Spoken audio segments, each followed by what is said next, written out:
രാവിലെ 6 മണി തൊട്ട് വെയിറ്റ് ചെയ്യാണ്. ഹെവി മഴ എന്ന് വെച്ചാൽ ഹെവി മഴ നിൽക്കുന്നേ ഇല്ല. അപ്പൊ നമ്മള് ഇന്നത്തെ പ്ലാന് ഗ്രൗണ്ടിൽ നിന്ന് മാറ്റി നേരെ വീട്ടിൽ നിന്നായി. ഇന്ന് വീട്ടിലാണ് നമ്മുടെ വർക്കൗട്ട്. അപ്പൊ വെൽക്കം ടു ഡേ 10.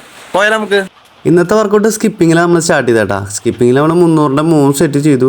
അത് കഴിഞ്ഞിട്ട് റണ്ണിങ് ചെയ്യാനുള്ള പരിപാടിയിലായിരുന്നു. റണ്ണിങ്ങിന് ചെയ്യാൻ വേണ്ടി നമ്മൾ ഗേറ്റൊക്കെ തുറന്ന് ഈ വെള്ളമൊക്കെ ഒന്ന് ചാടി കടന്ന് നമ്മൾ നേരെ റോട്ടിലെത്തി. ഇവിടെയാണ് നമ്മൾ ഓടാൻ പോകണേട്ടാ. അപ്പോൾ ഷട്ടിൽ റണ്ണാണ് നമ്മളിന്ന് പ്ലാൻ ചെയ്തിട്ടുള്ളത്. 30 മീറ്ററിൻ്റെ 1.5 മിനിറ്റ് വെച്ച് 2 റൗണ്ടാണ് നമ്മൾ പ്ലാൻ ചെയ്തിട്ടുള്ളത്. പക്ഷേ എല്ലാം കഴിഞ്ഞ് വീഡിയോ നോക്കിയപ്പോൾ മനസ്സിലായത് ഈ ഓട്ടമൊന്നും ഫോക്കസ് ആയിട്ടില്ലെന്ന്. പക്ഷേ ഞാൻ ഈ കിതയ്ക്കുന്നതും ഇരിക്കുന്നതും റോഡിൽ വയ്യാണ്ട് കിടക്കുന്നതും ഒക്കെ ഫോക്കസ് ആയിട്ടുണ്ട്. അത് കഴിഞ്ഞ് നമ്മൾ നേരെ ഫുൾ ബോഡി വർക്കൗട്ട് ചെയ്യാൻ വീട്ടിലെത്തി. ഫുൾ ബോഡി വർക്കൗട്ടിന് 15-ന്റെ 3 സെറ്റ് പുഷപ്പ് ചെയ്തു. പിന്നെ 15-ന്റെ 3 സെറ്റ് അപ്ഡോമൻ ചെയ്തു. പിന്നെ 15-ന്റെ 3 സെറ്റ് ലെഗും കൂടി ചെയ്തു. അത് കഴിഞ്ഞിട്ട് ലാസ്റ്റ് വർക്കൗട്ടായിട്ട് നമ്മൾ 300-ന്റെ 2 സെറ്റ് സ്കിപ്പിംഗ് കൂടിയും ചെയ്തു. നമ്മുടെ വർക്കൗട്ട് കഴിഞ്ഞപ്പോൾ ഏകദേശം മഴയൊക്കെ നിന്നു കേട്ടോ.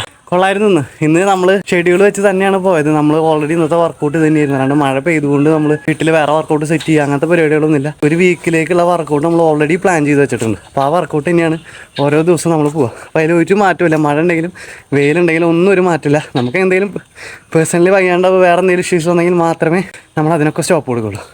ഓക്കെ, അപ്പോൾ ഡേ 11 കാണാം. Bye bye.